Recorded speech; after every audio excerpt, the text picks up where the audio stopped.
but I wasn't sure how to make that happen. And that's because, like many children, I grew up in a home with a perpetrator of domestic violence.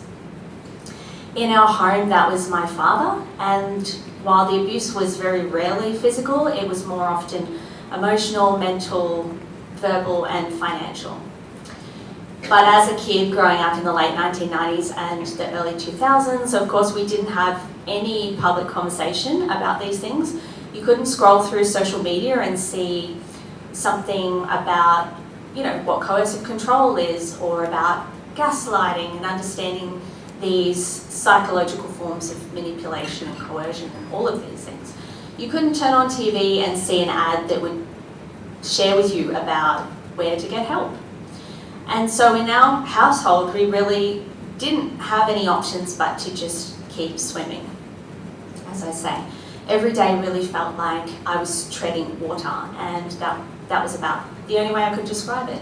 What I learned from my father very early on was that to be female was to really be inferior.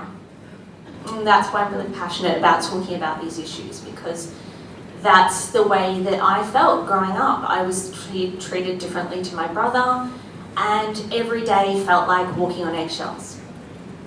Now, it's impossible to describe in a 20-minute presentation about what that period of time was like, but I will tell you that I noticed these changes from about the age of 10, and it wasn't until I was 16 that I called the police for the first time. Unfortunately, when the police arrived, my dad was back to his charming self and actually told police that it was me who should be investigated for abuse. Every day, as I said, it was this battle of treading water, swimming, not feeling I had a purpose, and definitely not feeling that there would ever be anything outside of school that could be waiting for me. Really, I was just in survival mode, and I just wanted to try and get through school. I couldn't even fix my gaze on anything else in the world. And so I had forgotten about those thoughts that I had, that I wanted to one day make sure that no other women and children felt the way that I did.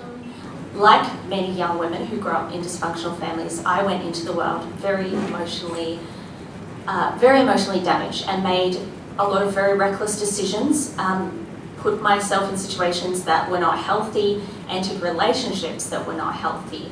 And my wake-up call came at age 20 when I was assaulted by someone who I had put my trust in for 18 months. I did find that I had to make a decision in that moment.